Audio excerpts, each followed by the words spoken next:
compromisos. Opinión independiente.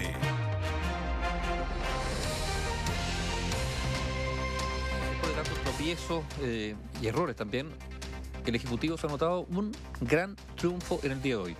La elección de la mesa de la Cámara de Diputados. Hasta hace unos días atrás, los cálculos la daban por perdida.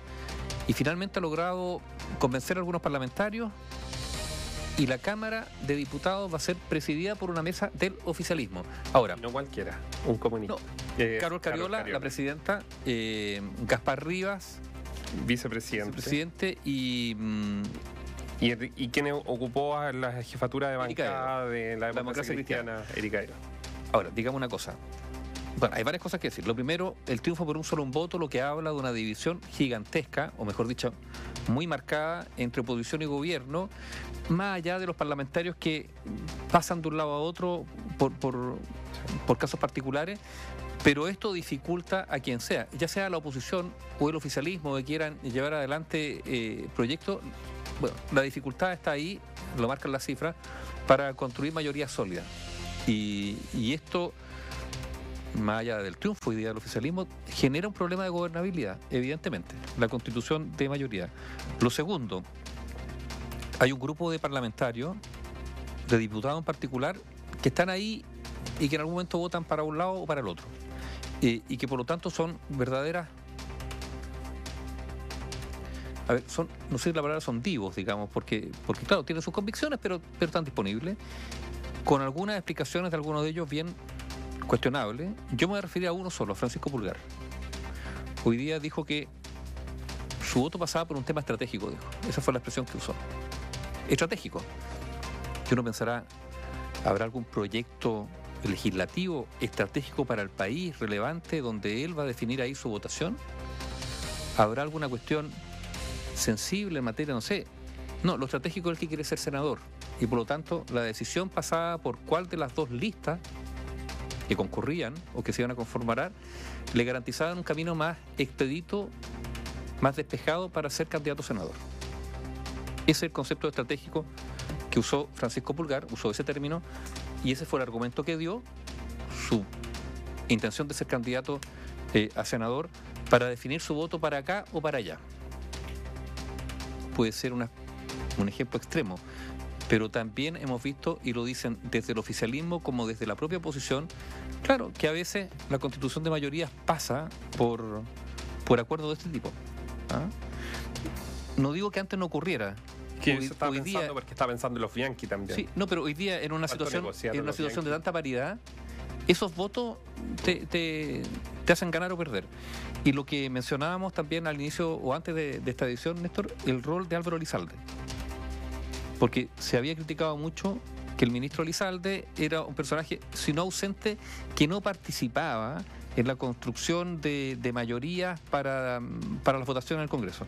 Claro, que era una persona que más bien su trabajo estaba en el pirquineo, que en general lo hacen los express, pero no de construcción permanente de grandes mayorías.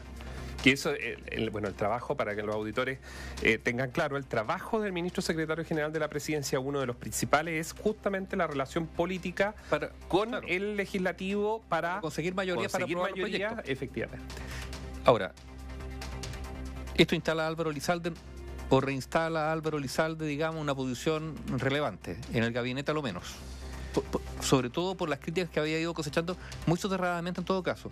De hecho, el segundo vicepresidente ahora, miembro de la democracia cristiana, Erika Aedo, había postulado que si hoy día les iba mal, y esto quedaba en la oposición, el responsable político que debía pagar las consecuencias políticas era Álvaro Elizalde. Y por lo tanto Erika Aedo tendrá que reconocer y aplaudir y dar las gracias a Álvaro Elizalde por estar ahora en la testera de la mesa de la Cámara. Que es parte de las negociaciones. Algunos se recriminaban y decían por qué a Gaspar Rivas no le ofrecieron la derecha, la vicepresidencia derechamente.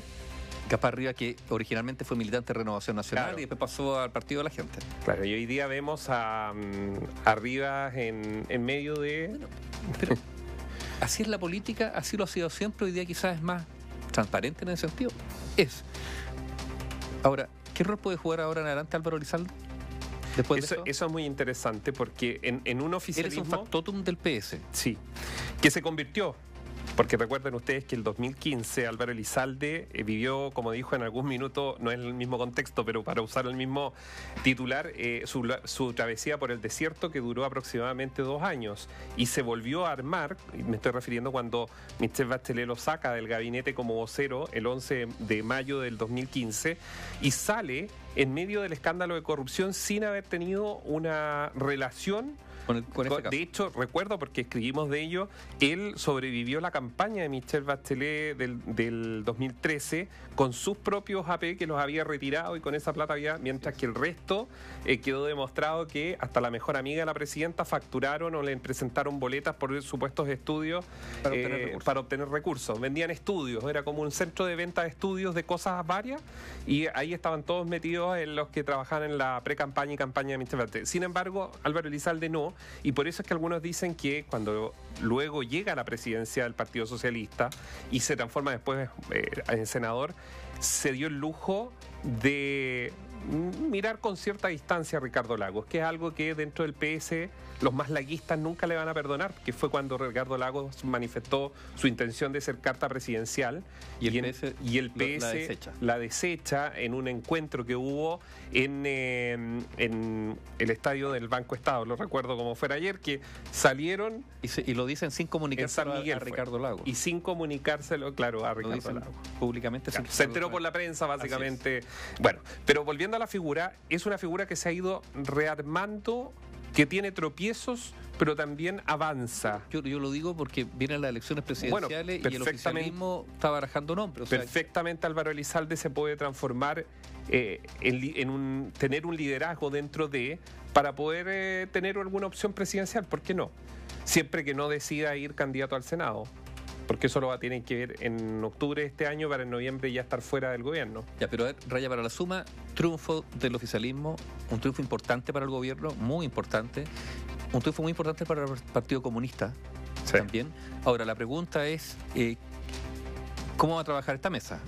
Sabemos que IAEO tiene diferencias con el PC, evidentemente, pero digo evidentemente porque ha sido evidente. Ha sido bastante crítico también. Ha sido muy duro, entonces también con el Ejecutivo, pero bueno, tendrán que ir acomodando la carga en la medida que avance, ojo, y además en un momento donde el gobierno ha vuelto a reinstalar la idea de avanzar con algunas de las reformas comprometidas por su programa que no han podido ser concretadas. Y que le quedan solamente 2 años para poder materializarlo. Pero mire, como punto de reflexión, yo creo que la mesa que está hoy día que se ha constituido a raíz de esta votación, exceptuando a Gaspar Rivas, en el caso de la nueva presidenta Carol Cariola y de Erika Edo, demuestra, y por eso es que hablábamos de la figura de Álvaro Elizalde, que logró unificar, o como gobierno lograron unificar un criterio común para hacerse la presidencia de gente muy distinta, que no están.